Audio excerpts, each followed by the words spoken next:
나를 있게 하신 하나님의 뜻이 무엇입니까? 하나님의 계획이 무엇입니까? 똑같은 시간을 보내지만 어떤 시간에 이해를 갖느냐에 따라서 1시간 예배 드리는 것으로 만족한 분도 계시고, 그 시간에 자신의 인생을 바꿀 만한 하나님과의 만남을 경험하는 분도 계실 거예요. 여러분, 지금은 시간의 길이로서의 그 시간이 아니라 여러분을 위하여 하나님께서 창조전부터 예비하신 그 때인 것을 믿으시기 바랍니다. 오늘 본문 32절에 보면 그래서 성령은 때라고 말씀하고 있습니다. 때에.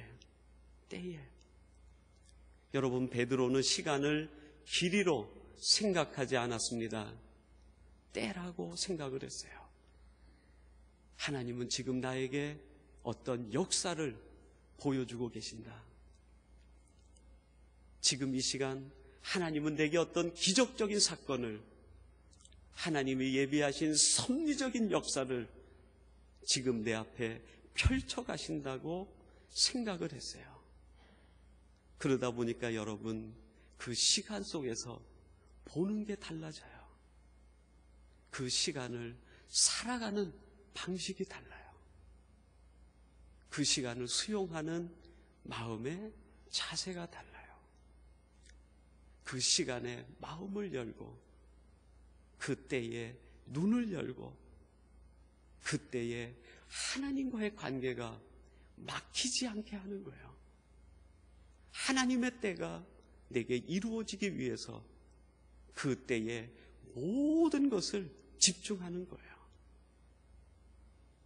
오스카 쿨만이라는 분이 있는데, 그 신학자가 그리스도와 시간이라고 하는 책을 썼습니다. 거기에서 우리 기독교인들은 시간을 어떻게 이해해야 되는가, 신학적으로 풀어놓은 책입니다. 이 오스카 쿨만은 우리 인간들은 창조 때부터 재림 때까지의 시간 속에 있다는 거예요. 하나님이 우주 만물을 만드실 때 시간이 시작되었고, 그리고 모든 피조물들은 하나님이 말씀하시는 재림 때까지, 종말의 때까지 그 시간 속에 산다는 거예요. 창조부터 우리 주님이 오시는 재림, 종말 그 사이 중간에 예수 그리스도가 성육신해서 오셨다는 거예요. 그리고 예수님께서 이 땅에서 공생의 삶을 사시고 십자가에 죽으시고 부활하심으로 우리 모든 인생들에게 구원 은혜를 완성하신 거예요.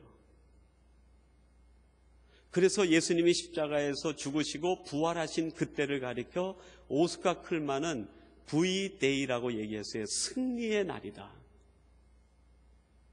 이미 우리의 구원은 예수 그리스도의 죽음과 부활로 승리를 얻은 거예요. 그리고 그 주님께서 승천하시면서 제자들에게 내가 하늘의 초소를 예비하면 너희에게 다시 오겠다, 재림을 약속하신 거예요. 그리고 그 사이에 2000년 기독교 역사가 진행이 되었습니다. 그리고 오늘 우리들이 예수님이 부활하신 이후 2000년 기독교 역사가 지난 그 시점, 그리고 우리 주님이 말씀하신 재림의 그 마지막 기간에 지금 우리가 실존하고 있는 거예요. 이미 예수 그리스도께서 부활하시고 우리 주님께서 모든 구원을 완성하신 V-Day는 지났지만 우리 주님이 다시 오셔야 되는 재림의 D-Day가 남아있어요. 하나님이 작정하신 마지막 시간이 남아있는 거예요. 이걸 가리켜서 오스카 쿨만은 이미와 아직이라고 표현했어요. 이미와 아직. 우리는 지금 시간을 과거, 현재, 미래로 보내고 있는 것이 아니라 하나님의 때의 관점에서 이미와 아직 사지에 있다는 거예요.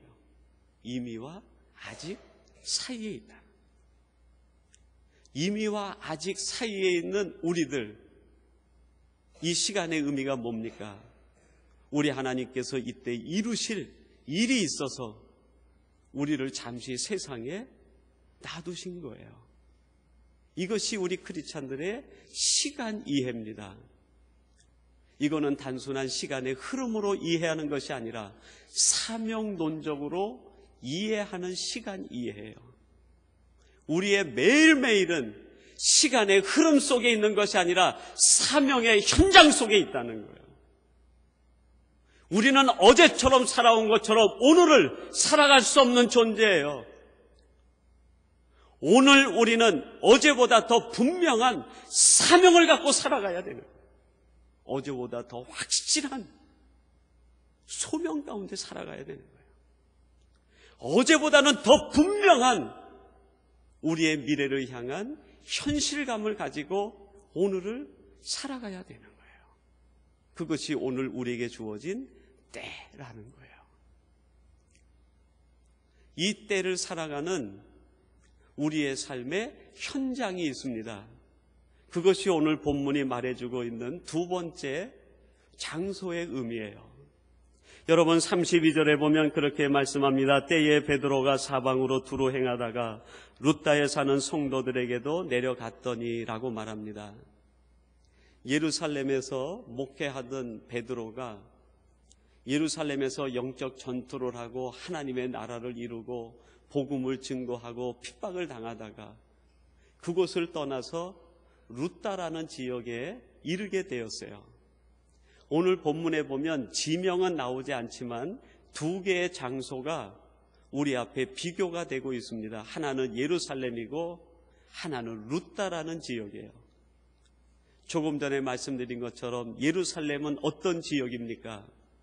12사도와 5천여 예루살렘 교인들이 생명을 걸고 복음을 증거하는 장소가 예루살렘이에요. 하나님의 나라가 이루어지기 위해서 자신들의 모든 것을 투자하고 하나님의 나라를 확장시켜 나가는 곳이 예루살렘이에요. 그 예루살렘에 비해서 룻다는 어떤 곳입니까? 룻다라는 이름의 뜻이 장식하다라는 뜻입니다.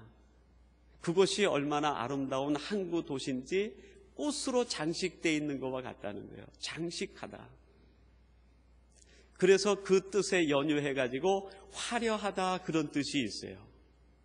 너무 아름답게 장식이 돼서 화려하다는 거예요. 그래서 세 번째 뜻이 있는데 그 화려함을 보고 구경하고 쉰다는 뜻이 있어요. 룻다가 그 지역이에요. 너무나 화려합니다. 너무나 볼거리가 많습니다. 너무나 편한 곳이에요. 그래서 그곳에 영적 전투가 없어요. 그래서 그곳에 생명을 낳는 일이 없어요.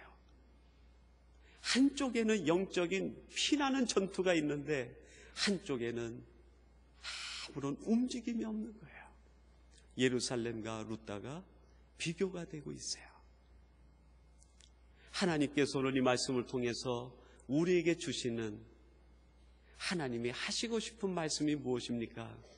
살아가는 삼성의 가족들아, 너의 삶의 현장은 지금 예루살렘이냐 아니면 룻다냐 질문하시는 거죠. 여러분의 삶의 현장은 어떠합니까?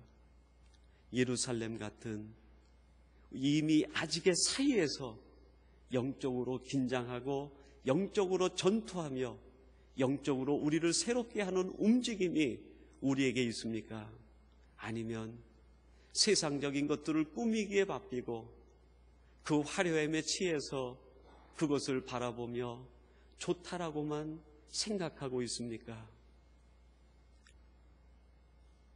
하나님께서 이 베드로를 강권적으로 그 룻다로 내려보냈어요.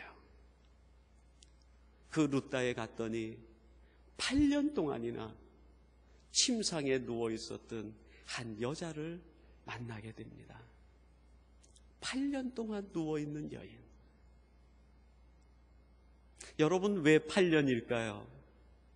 거기에 담긴 의미가 이러한 의미 아닐까요?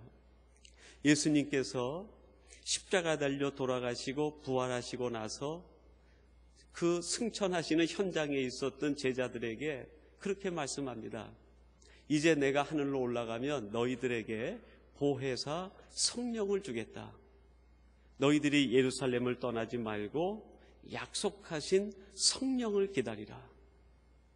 그래서 그들이 다락방에 모여서 뜨겁게 기도할 때 오순절날 하늘이 열리고 하나님의 성령이 그들에게 임합니다. 그리고 제자 베드로를 중심으로 해서 거기에 모였던 제자들이 복음을 증거하기 시작을 해요. 3년쯤 되었을 때 복음이 유대와 갈릴리와 사마리아까지 복음이 편만하게 전파가 되기 시작을 했어요. 그 복음의 불길이 얼마나 거세게 일어났는지 유대주의자들이 가만히 보고 있을 수 없는 거예요. 그래서 청년 대원을 앞세워 가지고 교회의 지도자들을 죽이기 시작합니다. 그때 선봉에 섰던 사람이 사울이라는 청년이에요.